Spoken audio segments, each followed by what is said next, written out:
Hello guys, what's up myself from studio. तो आज के इस वीडियो में मैं क्लास 12th का एक बहुत ही बेसिक सा टॉपिक कवर करने वाला हूँ। इलेक्ट्रिक चार्ज एंड फील्ड का जो चार्ज का टॉपिक है उसको मैं कवर करने वाला हूँ, और मैं कोशिश करूँगा कि आपको बहुत ही अच्छे से समझ में आए, क्योंकि ये एक बेस है। क्लास 12th का ये ऐसा बेस है जिससे आपकी आधी क्लास 12th कंप्लीट हो जाने वाली है। तो अगर आप इसको अच्छे से समझते हैं तो आपको पूरी मतलब आधी क्लास 12th समझने में दिक्कत नहीं होगी। तो सबसे पहले हम लोग ये जानते हैं कि चार्ज होता क्या है। तो चार्ज की एक छोटी सी डिफिनेशन है, ये आपको बोर्ड के लेवल के लिए भी मतलब हेल्प करेगी, एज वेल एज आपके जो कॉम्पिटिशन्स के लेवल होते हैं उसमें भी हेल्प करेगी, क्योंकि बेस सारे चीज़ में इंपॉर्टेंट होता है। तो हम लोग देख लेते हैं सबसे पहले इसका डिफिनेशन क्या है और उसके मतलब को। तो it is an intrinsic property of elementary particle. तो इस लाइन का मतलब क्या है?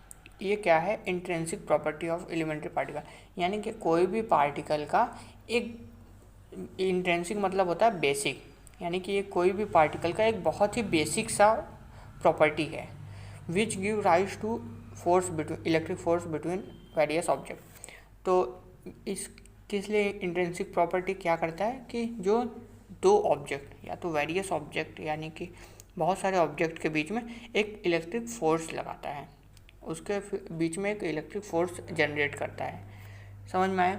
अभी हम आगे के टॉपिक्स में उसको बहुत ही अच्छे से जानेंगे। या तो आप एक आपके माइंड में एक माइंड मैप बनाने के लिए मैं एक एग्जांपल देता हूँ। जैसे आप बचपन में एक कॉम्ब लेकर अपने बाल में रगड़ते थे और उससे आप पेपर को मतलब अट्रैक्ट करते थे।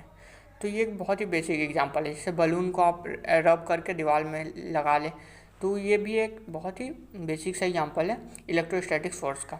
तो ये एक फोर्स जनरेट करता है। अब आप सोचेंगे कि कॉम्ब से वो अट्रैक्ट कैसे हो रहा था, क्योंकि आप जब कॉम्ब अपने मतलब हेयर में रब किए तो उसमें एक चार्ज जनरेट हुआ। अब देखिए चार्ज का वर्ड है, चार्ज जो जनरेट हुआ था वो उसको अट्रैक्ट कर रहा था दूसरे ऑब्जेक्ट को। ठीक, वेरियस ऑब्जेक्ट को अट्रैक्ट करता है।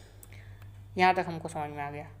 अब हम लोग देखने वाले हैं इसके प्रॉपर्टीज़ कर सकते हैं, या तो एक फंडामेंटल थोड़ा सा।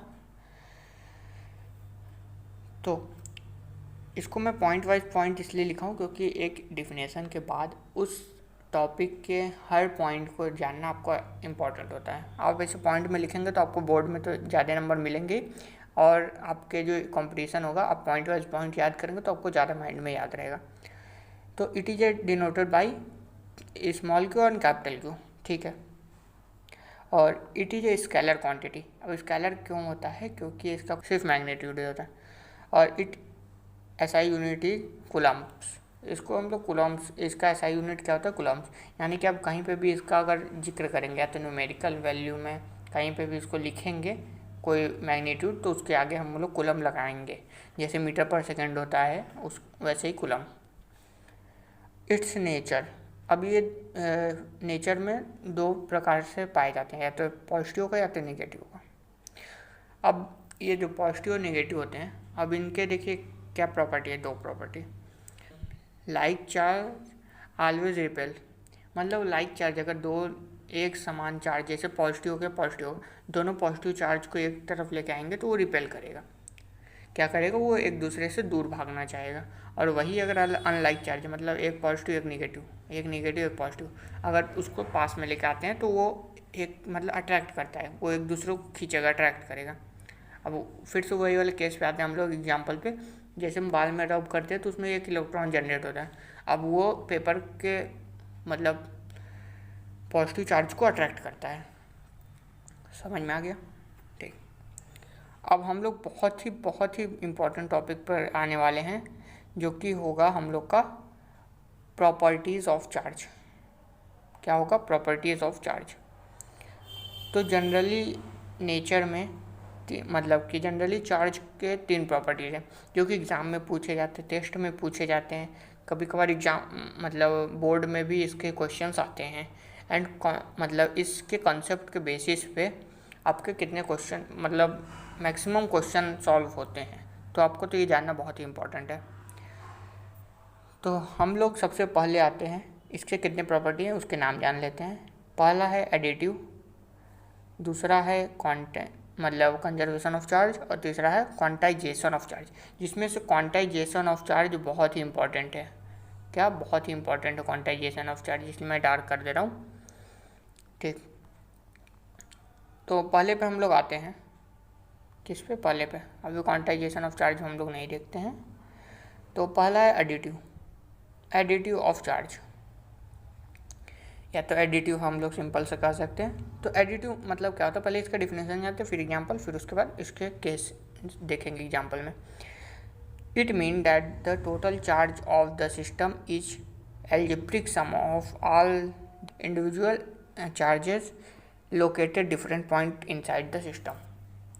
अब ये देखिए, एक इसमें आपको एक चीज़ नोटिस की होंगे कि एल्जेब्रिक, एल्जेब्रिक यहाँ पे लिखा है एल्जेब्रिक सम। अभी क्यों लिखा है मैं आगे के क्वांटाइजेशन जब पढ़ाने लगूँ तब आपको बताऊँगा। ठीक, तो फ़िलहाल के लिए एल्जेब्रिक पे हम लोग फोकस करते हैं। इसमें बोल रहा है एडिटिव में कि एक सिस्टम है, मान लीजिए एक सिस्टम है, उसमें ढेर सारे चार्ज हैं, +1 +2 +3 +4, ये सब चार्जेज हैं, +4Q +5Q, ये सब चार्जेज हैं।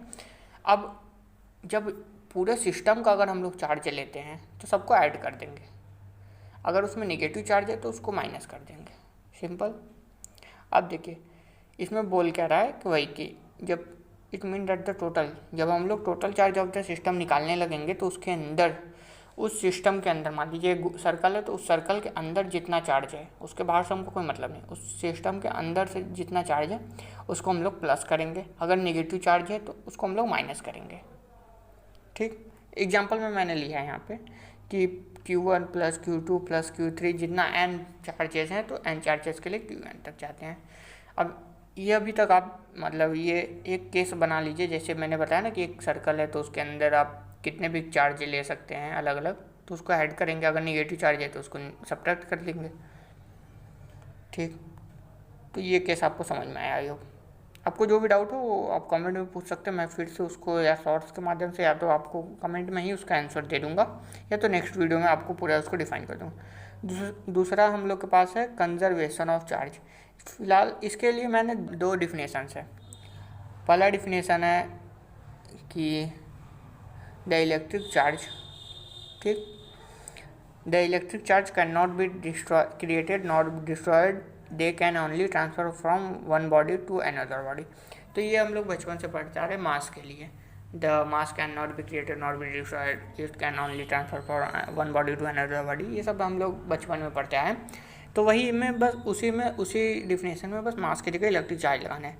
अब इसका मैं मतलब बताऊँगा, तो इसका आपको मतलब पता होगा कि मास जो है मतलब कि इलेक्ट्रिक चार्ज जो है वो ना हम उसको बना सकते हैं ना हम उसको मतलब वो कर सकते हैं, डिस्ट्रॉय कर सकते हैं, ये बस एक बॉडी से दूसरे बॉडी में ट्रांसफ़र होता है। अब जो दूसरा डिफिनेशन है वो ज़्यादा इम्पोर्टेंट है। इसमें हम लोग क्या देखते हैं, the total charge of an isolated system remains constant. अगर हम लोग एक अकेले चार्ज को डिस्कस करते हैं, एक अकेले चार्ज पे हम लोग उसको स्टडी करते हैं, तो उसका जो वैल्यू है वो हमेशा वही वैल्यू रहेगा, वो चेंज नहीं होगा, एक कांस्टेंट की तरह हम उसको ट्रीट करेंगे। ठीक, एक वेरिएबल नहीं होगा। आई होप कि आपको समझ में आया होगा। अब हम लोग चलते हैं तीसरे और सबसे इम्पॉर्टेंट टॉपिक, और इसके बाद मैं एक क्वेश्चन दूंगा, आपको सॉल्व करना है और कमेंट बॉक्स में आपको लिखना है, सिंपल। तो सबसे पहले हम लोग देख लेते हैं क्वांटाइजेशन ऑफ चार्ज, जो कि बहुत इंपॉर्टेंट है। तो the quantization of charge means that the total charge of the body always integral multiple of basic quantum charge. तो अभी आपको मैं बताऊंगा मैंने वहाँ एल्जेब्रिक क्यों लिखा। अब उसको हम लोग सिंपल ऐड करते थे, क्या करते थे, सिंपल है, मतलब उसके सिस्टम को अगर हम लोग पूरा सिस्टम को माने, उसके अंदर जितना था चार्ज हम उसको सिंपल ऐड करते थे एल्जेब्रिक सम, सिंपल जैसे हम लोग प्लस माइनस करते वैसे। अब इसमें देखिए क्या होता है कि द क्वांटाइजेशन ऑफ चार्ज, मतलब इसका मतलब है कि अगर टोटल चार्ज हमको निकालना है, टोटल चार्ज किसी बॉडी का, वो हमेशा इंटीग्रल मल्टीपल होगा। इंटीग्रल मल्टीपल जानते हैं कि या तो +1 +2 +3 से मल्टीप्लाई हो रहा है, कभी वो पॉइंट में नहीं आएगा, डेसिमल में नहीं आएगा। समझ में आया? डेसिमल में नहीं आएगा, +1 +2 -1 -2 -3 0 हो जाएगा। तो ये सब कभी वो डेसिमल में आएगा, ये नहीं कि 1.3 1.4 क्यों 1.5 क्यों, ये कभी नहीं होगा। अब ये क्यों नहीं होगा इसका भी मैं इसमें आंसर दूंगा, क्योंकि आप अगर बेस को पकड़ लेते हैं ना तो आपको समझने की मतलब रटने की ज़रूरत नहीं पड़ती है। आपको अगर उसका मतलब एक ठोस सबूत मिल जाता है तो बेसिक क्वांटम चार्ज, ठीक है, इंटीग्रल मल्टीपल और बेसिक क्वांटम चार्ज, आपको ये रटने वाला भी मैंने बता दिया कि वो हमेशा 1-2 के मल्टीपल में होगा, हम पॉइंट के डेसिमल नहीं होगा। अब डेसिमल क्यों नहीं होगा इसका भी मैं जवाब देता हूँ कि चार्ज जनरेट कैसे होता है। चार्ज जनरेट होता है इलेक्ट्रॉन के ट्रांसफ़र से। इलेक्ट्रॉन किसी एटम से ट्रांसफ़र होगा तो वो चार्ज जनरेट करेगा, वहाँ पे वैलेंसी होगी, फिर वो उसको दूसरी चीज़ को अट्रैक्ट करेगा, इलेक्ट्रॉन को। सिंपल।